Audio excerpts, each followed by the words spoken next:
ओम शांति। आज प्यारे मीठे बाबा की मुरली मंथन की डेट है 22 अप्रैल 2025। तो आज मीठे बाबा अपने बच्चों से कह रहे हैं, मीठे बच्चे, तुम्हारा ये मोस्ट वैल्यूबल समय है। इसमें तुम भगवान के पूरे पूरे मददगार बनो। मददगार बच्चे ही उच्च पद पाते हैं। भगवान कह रहे तुम्हारा ये मोस्ट वैल्यूबल समय है, क्योंकि अभी भगवान आए हुए हैं। तो भगवान से वैल्यूबल कोई है क्या? हाँ, और जब भगवान हमें सच्ची राह दिखा रहे हैं, हमें समझा रहे हैं कि तुम किस तरह से अपने समय को एकदम वैल्यूबल बनाओगे, तो मेरे पूरे मददगार बनो, अर्थात मेरी श्रीमत पर चलो। अब भगवान के मददगार ही तो उस पद पाते हैं। अच्छा, मददगार बनने के लिए ना प्रकृति हमें बहुत कुछ सिखाती है। आइए सीखते हैं, पक्षियां हमें बस क्या सिखाती हैं। तो पहली पॉइंट है, सुबह सूरज की किरणों के साथ गाते चहकते उठते हैं। किरणों के पहले ही उठ जाते हैं और रात होते ही सो जाते हैं।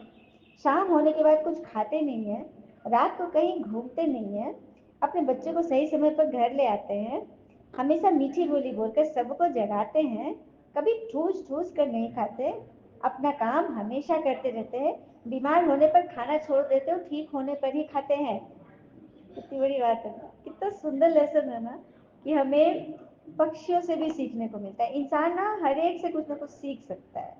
क्या प्रश्न है? सर्विसेबल बच्चे कौन सी बहानेबाजी नहीं कर सकते? उत्तर, सर्विसेबल बच्चे यह बहाना नहीं करेंगे कि बाबा यहाँ गर्मी है, यहाँ ठंडी है, इसलिए हम सर्विस नहीं कर सकते। थोड़ी गर्मी हुई या ठंडी पड़ी तो नाजुक नहीं बनना। ऐसे नहीं कि हम तो सहन ही नहीं कर सकते, हमसे तो बर्दाश्त ही नहीं होता। इस दुख धाम में दुख सुख सर्दी गर्मी निंदा स्तुति सब सहन करना है, बहानेबाजी नहीं करनी है। सुना, आज बाबा ने उन बच्चों को पकड़ ले जो प्रकृति पर भी क्वेश्चन कर देते हैं। प्रकृति में ऐसा हलचल है, ऐसी गर्मी है, ऐसी ठंडी है। जो योगी बच्चे होते हैं ना, उन्हें कोई चीज इफेक्ट नहीं डालता। कहते हैं ना कि जब स्वयं से शांति है, जिसे स्वयं से ही शांति है, उसे संसार की सारी हलचल मिल के बिना हिला नहीं सकती। तो अपने आप को प्रकृति के समान मानो, जैसे प्रकृति पर चलती रहती है ना, उसी तरह। और कहते हैं ना, मौन में जो संगीत है वो संसार के कोलाहल में नहीं।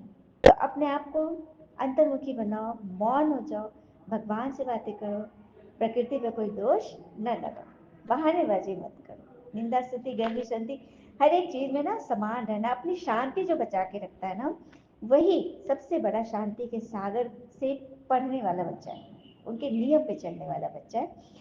गीत है, धीरज धर मनुआ, तेरे सुख के दिन आए कि आए। ऐ दिल मेरे तू धीरज धर, अब वक्त सुनहरा आएगा, गम की ये रात खत्म होगी, सुख भरा सवेरा आएगा। ऐ दिल मेरे तू धीरज धर। ओम शांति। बच्चे ही जानते हैं कि सुख दुख किसको कहा जाता है। ये तो पूरा खेल ही है ना। हाँ, तो खेल तो मनोरंजन के लिए होता है, तो सबको सहन करना है, इससे पार होना है। हाँ, और अपने आप को ना एकदम फ्रेश करना है, भगवान के लायक बनाना है, क्योंकि भगवान हमें पढ़ा रहे हैं, तो फिर भी हम ना पढ़े तो बाबा क्या करें। इसीलिए अपने आप को बिल्कुल अच्छे से चलाना है। और सच्चा सुख कहाँ है, एक प्रसंग से समझते हैं। एक संत को अपना भव्य आश्रम बनाने के लिए धन की जरूरत पड़ी। वो अपने शिष्य को साथ लेकर धन जुटाने के लिए लोगों के पास गए। घूमते फिरते वही गांव में अपनी शिष्या एक बुरी आत्मा की कुटिया में पहुंची, जिनकी शिष्या थी। कुटिया बहुत साधारण थी, वहां किसी तरह की सुविधा नहीं थी। फिर भी वह रात हो गई, उन्होंने संत को देखा तो बुरी माँ उनके लिए एकदम आभोगन में लग गई, उनके लिए खाना बनाने लगी।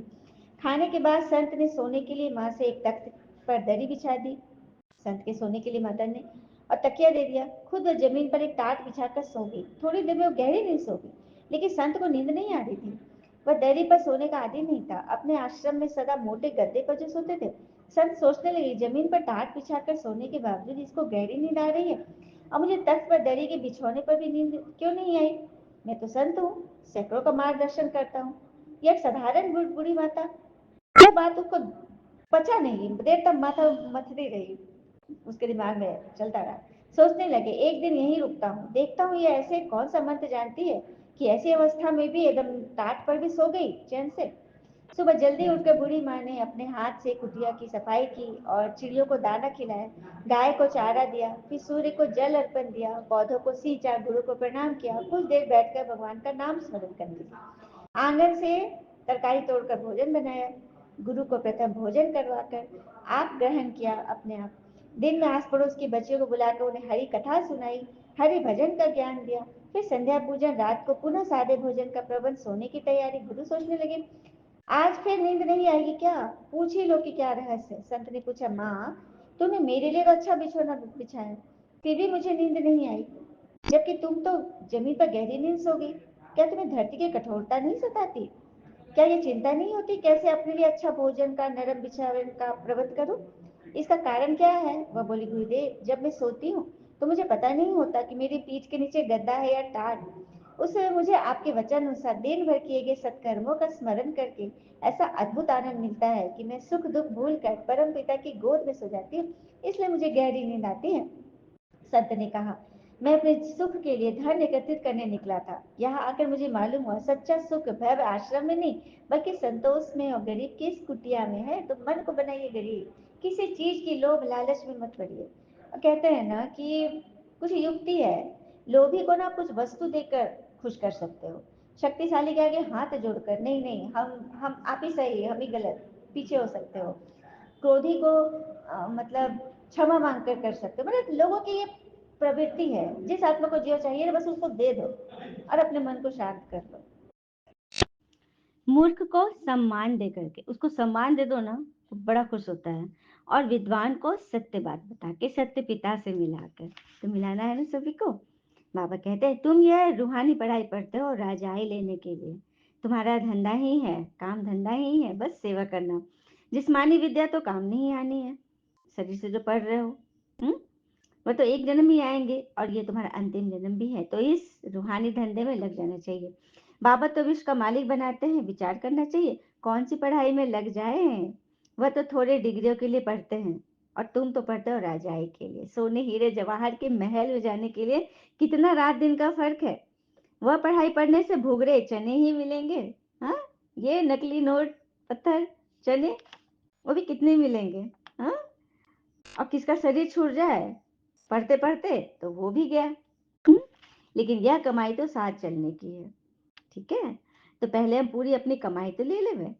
कमाई करना है अपनी मन बुद्धि से, मन बुद्धि को सदैव भगवान में लगा के रखिए तो कमाई होते रहेगी। नहीं तो बाबा कहते बंदर मिसल पकड़ बैठे हैं मनुष्य मात्र तो, चने पकड़े हैं भुगरे में और एकदम पकड़े बैठे हैं, उसी को समझ रहे हैं कि बस हम तो बहुत बड़े साहूकार बन गए, बहुत बड़े ज्ञानी बन गए।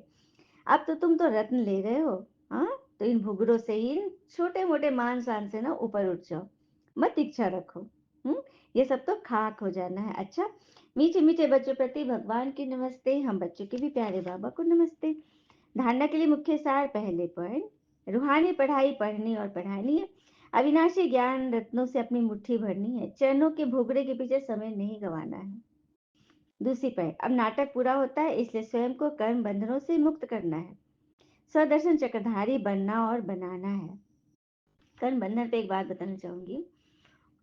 परमात्मा हमें रोज रोज उठाए, ज्ञान स्नान कराए, साफ सफाई करते हैं और हम पे कितना भरोसा रखते हैं कि मेरा बच्चा सारा दिन एकदम अच्छे से चलेगा। लेकिन हम तो उनकी बात मानने ही वाले नहीं हैं। हम तो वैध बातें में उलझ ही जाएंगे, फंस ही जाएंगे, कीचड़ में लिपटाए ही जाएंगे। तो हम भगवान का कितना मान कर रहे हैं, हाँ, उस परमात्मा का, अपनी मन को कितना शांत रखते हैं। बातें तो आती हैं लेकिन उसमें हम कितनी शांति बनाए रखते हैं। ये है परमात्मा को मान देना और यही है सच्चा प्यार, ठीक है। किसी और के प्रभाव में आ जाना, अर्थात प्रभाव को देखिए, तोड़ के देखिए, पर भाव, दूसरे के भाव में अपना स्वभाव नष्ट कर लेना, ये कहाँ से भगवान से प्रीत है? ये तो विपरीत बुद्धि, ये तो कौरव की बात है, कौरव है, ठीक है, यही ही कौरव है जो कि भगवान की बात पे काव काव करते हैं, समझते नहीं है।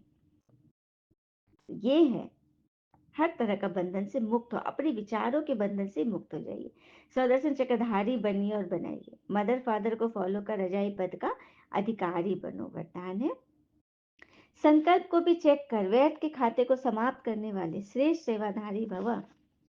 अपने संकल्पों को चेक कर, हम दूसरे के संकल्प को नहीं चेक करेंगे, अपने आप को बचाना तो हमारा हमारे हाथ में है ना। हम्म तो अपने संकल्पों को चेक कीजिए, व्यर्थ के खाते में जा रहा है तो उसे समाप्त कीजिए और श्रेष्ठ सेवाधारी बन जाइए। जैसे श्रेष्ठ सेवाधारी वह है जिनका हर संकल्प पावरफुल हो, एक भी संकल्प कहाँ भी व्यर्थ न जाए, क्योंकि सेवाधारी अर्थात विश्व के स्टेज पर एक्ट करने वाले, सारी विश्व आपको कॉपी करती हो। यदि आपने एक संकल्प व्यर्थ किया तो सिर्फ अपने प्रति नहीं किया, लेकिन अनेकों के निमित्त बन गए।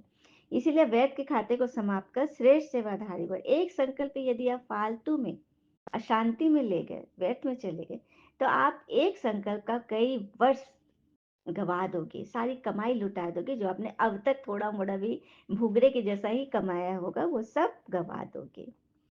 स्लोगन, सेवा के वायुमंडल के साथ बेहद के वैराग्य वृत्ति का वायुमंडल बनाओ। सेवा के वायुमंडल के साथ बेहद के वैराग्य वृत्ति का, बेहद के वैराग्य वृत्ति अर्थात उन चीजों को जमा करो जो दिखाई नहीं दे रही। हम्म खुशी, शांति, आनंद, शक्ति, ज्ञान, पवित्रता, जो अविनाशी है, जिसे कोई लूट नहीं सकता। हाँ, वैसे आप जिस्मानी सेवा कर सकते हो, वाणी से खूब सेवा कर सकते हो।